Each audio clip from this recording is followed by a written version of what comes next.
21 वर्षीय पीहू ने जब कहा, मम्मी प्लीज़ डिस्टर्ब मत करना, जरा एक कॉल है, तो नंदिता को हंसी आ गई।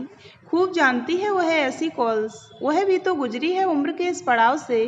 हाँ ठीक है, इतना ही कहकर नंदिता ने पास में रखी पत्रिका उठा ली, पर मन आज अपनी इकलौती बेटी पीहू में अटका था।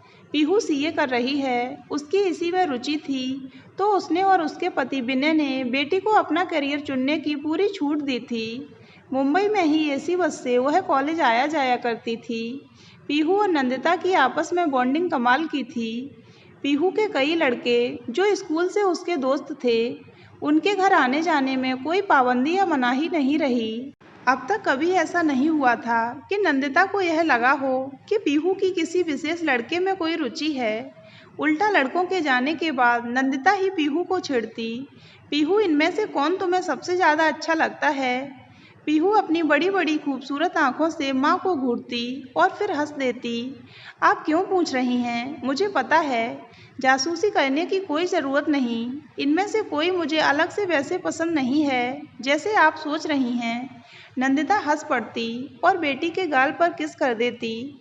इधर 6 महीनों से पीहू में अगर कोई बदलाव आता तो यह कैसे संभव होता कि उसकी दोस्त जैसी माँ नंदिता से छिपा रहता। नंदिता ने नोट किया था कि अब पीहू घर आने के बाद अपने फ़ोन से चिपकी रहती है, कहीं भी फ़ोन इधर उधर नहीं रखती है। पहले उसका फ़ोन कहीं भी पड़ा रहता था, वह अपने काम करते हुए कभी फ़ोन नहीं देखती थी। अब तो मम्मी पापा से बात करते हुए भी वह अक्सर फ़ोन चेक करती रहती है। हाँ, यह नया बदलाव था। नंदिता पूरी तरह से समझ रही थी कि किसी लड़के से बात करती है पीहू, और यह उन लड़कों में से नहीं है जो घर आते रहे हैं। आजकल नंदिता को पीहू को ऑब्जर्व करने में बड़ा मज़ा आता। पीहू के कॉलेज जाने के बाद अगर नंदिता कभी उसे फ़ोन करती तो वह हमेशा ही बहुत जल्दी में रख देती। विनय एक व्यस्त इंसान थे। नंदिता के मन में पीहू के साथ चल रहा यह खेल उसने विनय को नहीं बताया था। कुछ बातें माँ और बेटी की ही होती हैं, यह मानती थी नंदिता।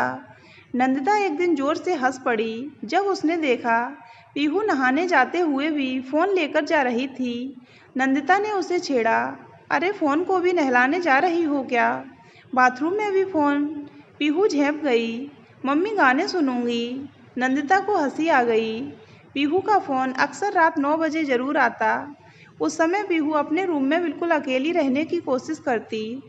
कभी कभी शरारत में नंदिता किसी काम से उसके रूम में जाती तो पीहू के अलर्ट चेहरे को देखकर मन ही मन नंदिता को खूब हंसी आती। मेरी बिटिया, तुम अभी इतनी सयानी नहीं हुई कि अपने चेहरे के बदलते रंग अपनी माँ से छिपा लो। फ़ोन किसी लड़के का ही है, यह बहुत क्लियर हो गया था, क्योंकि पीहू के पास से निकलते हुए फ़ोन से बाहर आती आवाज़ नंदिता को सुनाई दे गई तो शक की गुंजाइश ही नहीं थी। एक दिन विनय भी ऑफिस की तैयारी कर रहे थे। पीहू के भी निकलने का टाइम था। उसने जल्दी जल्दी में किचन में ही फ़ोन चार्जिंग पर लगा दिया और नहाने चली गई। फ़ोन बजा तो नंदिता ने नज़र डाली और हंस पड़ी। नंबर माई लव के नाम से सेव था। फिर माई लव की व्हाट्सएप कॉल भी आ गई। नंदिता मुस्कुरा रही थी। आज पकड़े गए बच्चू। व्हाट्सएप कॉल पर लड़के की फ़ोटो थी। नंदिता ने गौर से देखा, लड़का तो काफ़ी स्मार्ट है। ठीक है पीहू की पसंद। इतने में भागती सी पीहू आई। तनाव भरे स्वर में पूछा, मम्मी मेरा फ़ोन बजा क्या? हाँ बज तो रहा था। किसका था? पीहू ने चौकन्ने स्वर में पूछा। नंदिता समझ गई कि बेटी जानना चाह रही है कि माँ को तो कुछ पता नहीं चला। पीहू गाउन में खड़ी अब तक फ़ोन चार्जर से निकाल चुकी थी। नंदिता ने अपने आप को व्यस्त दिखाते हुए कहा, पता नहीं, टाइम नहीं था देखने का, रोटी बना रही थी। इस समय कुछ होश नहीं रहता मुझे फ़ोन वोन देखने का। पीहू ने सामान्य होते हुए छेड़ा, हाँ हाँ पता है, आप इस समय 2 टिफ़िन और नाश्ता बना रही हैं, बहुत बिजी हैं। और नंदिता को किस करके किचन से निकल गई। विनय और पीहू के जाने के बाद नंदिता अपने ख्यालों में गुम हो गई। ठीक है, अगर पीहू के जीवन में कोई लड़का आया भी है तो इसमें कोई बुराई वाली बात तो नहीं। उम्र है प्यार की, प्यार होगा ही, कोई अच्छा लगेगा ही। आखिरकार मैंने और विनय ने भी तो प्रेम विवाह किया था। क्या दिन थे, सब नया नया लगता था। अगर कोई लड़का पीहू को पसंद है तो अच्छा है। इस उम्र में प्यार नहीं होगा तो कब होगा? रात को सोते समय उसकी खास स्माइल देखकर विनय ने पूछा, क्या बात है? शायद तुम्हारी बेटी को प्यार हो गया है। विनय जोर से हंसे। उसने खुद बताया है या अंदाज़ा लगाती घूम रही हो? नहीं, उसने तो नहीं बताया, मेरा अंदाज़ा है। अच्छा तो फिर पहले उसे बताने दो। नहीं, मैं सही सोच रही हूँ, देखते हैं। पर बात इतनी सरल रूप में भी सामने नहीं आई जैसे नंदिता और विनय ने सोचा था। एक संडे पीहू ने सुबह कहा, मम्मी पापा आज मेरा एक दोस्त घर आएगा। नंदिता और विनय ने एक दूसरे को देखा। नंदिता ने आंखों ही आंखों में जैसे विनय से कहा, देखा मेरा अंदाजा? विनय मुस्कुराए। अच्छा कौन है? संजय, वह भी सीए कर रहा है। बस मैं ही साथ आते जाते दोस्ती हुई। मैं चाहती हूँ आप दोनों उससे मिल लें। नंदिता मुस्कुराई। क्यों नहीं, जरूर मिलेंगे। इतने में पीहू का फ़ोन बजा तो नंदिता ने कनखियों से देखा। माई लव का ही फ़ोन था। वह विनय को देख हंस दी। पीहू दूसरे रूम में फ़ोन करने चली गई।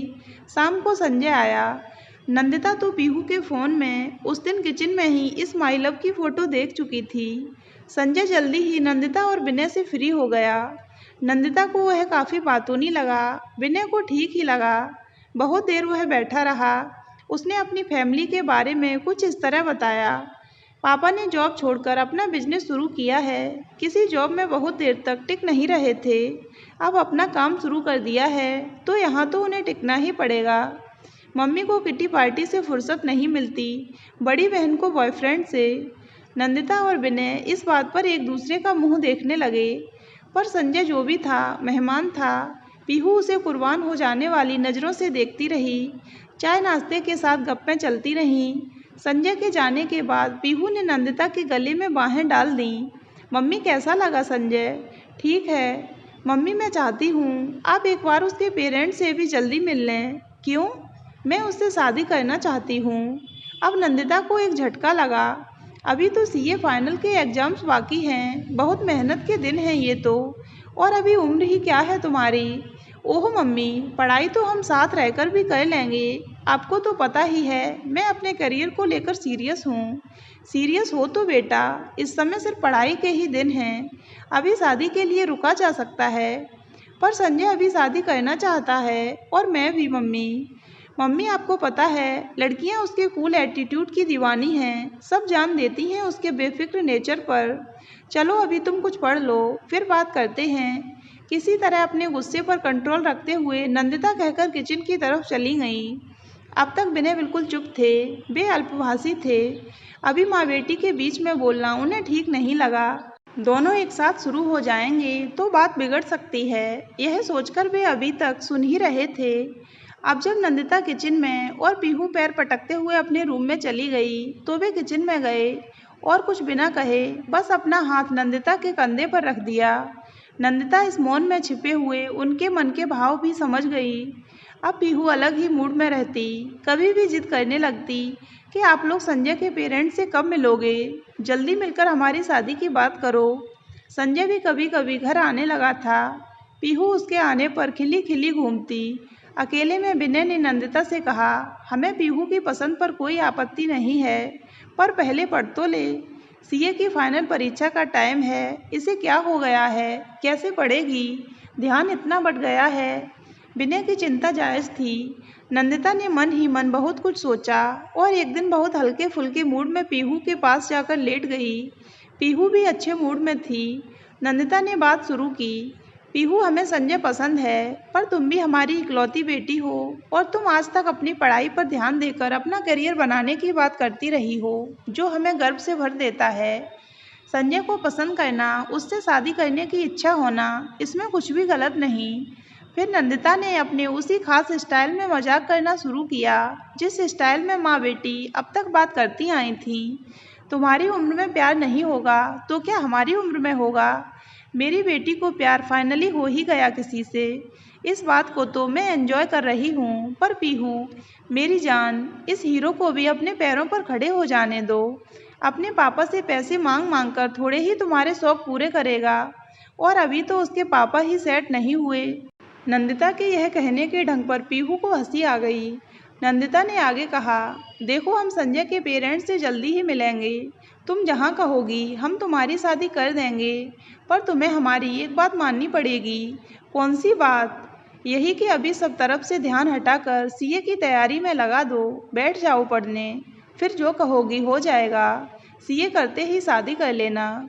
पीहू ने इस बात पर सहमति दे दी तो नंदिता ने चैन की सांस ली और विनय को भी यह बातचीत बताई तो उनकी भी चिंता कम हुई। पीहू फिर सचमुच रात दिन पढ़ाई में जुट गई। वह हमेशा यही कहती थी कि वह एक ही बार में सीए क्लियर करने के लिए जी तोड़ मेहनत करेगी, बार बार वही चीज़ नहीं पढ़ती रहेगी। नंदिता ने सुना पीहू फ़ोन पर कह रही थी। नंदिता ने अंदाज़ा लगाया संजय से ही बात कर रही होगी। नहीं, अब एग्ज़ाम्स के बाद ही मिलेंगे। बहुत मुश्किल है पहली बार में पास होना, बहुत मेहनत करेंगे। संजय ने क्या कहा वह तो नंदिता कैसे सुनती, पर कान पीहू की बात की तरफ लगे थे जो कह रही थी, नहीं नहीं, मैं इतना हल्के में नहीं ले सकती पढ़ाई, मुझे पहली बार में ही पास होना है। तुम भी सब छोड़कर पढ़ाई में ध्यान लगाओ। नंदिता जानती थी कि उसने हमेशा पीहू को स्वस्थ माहौल दिया है। वह अपने पेरेंट्स से कुछ भी कभी भी कह सकती थी। यह बात भी पीहू नंदिता को बताने आ गई। बोली, मुझे अभी बहुत गुस्सा आया संजय पर, कह रहा है कि सीए के एग्ज़ाम्स तो कितने भी दे सकते हैं, फेल हो जाएंगे तो दोबारा दे देंगे, और फिर अपने रूम में जाकर पढ़ने बैठ गई। नंदिता पीहू की हेल्थ का पूरा ध्यान रखती, वह देख रही थी रात दिन पढ़ाई में लग चुकी है पीहू। संजय कभी घर आता तो भी उससे सीए के चैप्टर्स, बुक, पेपर्स की ही बात करती रहती। संजय इन बातों से बोर होकर जल्दी ही जाने लगा। वह कहीं आइसक्रीम खाने की या ऐसे ही बाहर चलने की जिद करता तो कभी पीहू चली भी जाती तो जल्दी ही लौट आती। जैसे जैसे परीक्षा के दिन नज़दीक आने लगे वह बिल्कुल किताबों में खोती गई और सबके जीवन में वह खुशी का दिन आ ही गया जब पीहू ने पहली बार में ही सीए पास कर लिया। संजय बुरी तरह फेल हुआ था। पीहू को उस पर गुस्सा आ रहा था। बोली, मम्मी देखा आपने, अब भी उसे कुछ फ़र्क नहीं पड़ा, कह रहा है कि अगली बार देखेगा, नहीं तो अपना दूसरा करियर सोचेगा। नंदिता ने गंभीर बनकर कहा, देखो हम बहुत खुश हैं, तुमने मेरी बात मानकर पढ़ाई पर ध्यान दिया, अब हमारी बारी है तुम्हारी बात मानने की। बोलो संजय के पेरेंट्स से मिलने हम कब उसके घर जाएं? अभी रुको मम्मी, अब तो प्रॉपर जॉब शुरू हो जाएगा मेरा उसी बिग फोर कंपनी में जहां मैं आर्टिकलशिप कर रही थी। अब ऑफिस जाने में अलग ही मज़ा आएगा। ओह मम्मी, मैं आप दोनों को बड़ी पार्टी देने वाली हूँ। पीहू नंदिता और विनय से लिपट गई। अगले कुछ दिन पीहू बहुत व्यस्त रही। अब जॉब शुरू हो गया था। अच्छी सैलरी हाथ में आने की जो खुशी थी उसके चेहरे की चमक अलग ही दिखती। फ़ोन पर माई लव की जगह संजय नाम ने ले ली थी।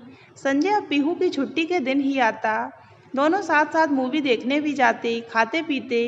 पर अब नंदिता को वह बेटी का खास बॉयफ्रेंड नहीं, एक अच्छा दोस्त ही लग रहा था। पीहू अब उससे शादी की बात कभी नहीं करती, उल्टा ऐसे कहती, मम्मी संजय बिल्कुल सीरियस नहीं है अपने करियर में, मुझे तो लगता है इनकी फैमिली बहुत ही लापरवाह है, कोई भी सेट ही नहीं होता, कोई भी कभी कुछ करता है कभी कुछ, इनके घर जाओ तो सब अस्त व्यस्त दिखता है, मेरा तो मन ही घबरा जाता है, फौरन ही आने के लिए खड़ी हो जाती हूँ। नंदिता सब सुनकर बहुत कुछ सोचने लगी। सीए के एग्जाम्स 6 महीने बाद फिर आए। संजय ने फिर पढ़ाई में कमी रखी, फिर फेल हुआ। पीहू को संजय पर बहुत गुस्सा आया। बोली, बहुत लापरवाह है, इससे नहीं होगा सीए। अब बोल रहा है फिर 6 महीने में एग्जाम्स तो देगा पर बहुत ज़्यादा मेहनत नहीं कर पाएगा। नंदिता ने यूं ही हल्के से मूड में कहा, अब इससे शादी की जल्दी नहीं पीहू है, अब भी बहुत जिद करता है, शादी कर लेते हैं, मैं पढ़ता रहूँगा बाद में। विनय ने पूछा, तुम क्या सोचती हो? अभी मुझे समय चाहिए, पहले यह देख लूँ कि यह अपनी लाइफ को लेकर कितना सीरियस है, बाकी तो बात की बातें हैं। उस रात नंदिता को खुशी के मारे नींद नहीं आ रही थी। पीहू तो बहुत समझदार है, प्यार भी किया है तो एकदम दीवानी बनकर नहीं घूमी, होशो हवास कायम रखे हुए है, गलत फैसले के मूड में नहीं है पीहू। नंदिता को पीहू पर रह रहकर प्यार आ रहा था। सोच रही थी कि अच्छा है, आज का इश्क थोड़ा सयाना प्रैक्टिकल हो गया है, थोड़ा अलर्ट हो गया है, यह ज़रूरी भी है। पीहू सोच रही थी संजय की बेफिक्री, उसके कूल नेचर पर फिदा होकर उसके साथ जीवन में आगे नहीं बढ़ा जा सकता। संजय और उसका पूरा परिवार लापरवाह है। मैंने पढ़ाई में बहुत मेहनत की है। इस प्यार मोहब्बत में कहीं अपना कोई नुकसान न करके बैठ जाऊं। संजय अच्छा दोस्त हो सकता है, पर लाइफ पार्टनर तो बिल्कुल भी नहीं। और ऐसा भी नहीं है कि संजय उससे शादी न करने के मेरे फैसले से मजनू बनकर घूमता रहेगा। उसे लाइफ में बस टाइम पास से मतलब है, यह भी मैं समझ चुकी हूँ। ऐसा भी नहीं है कि मैं कोई वादा तोड़ रही हूँ और उसे धोखा दे रही हूँ।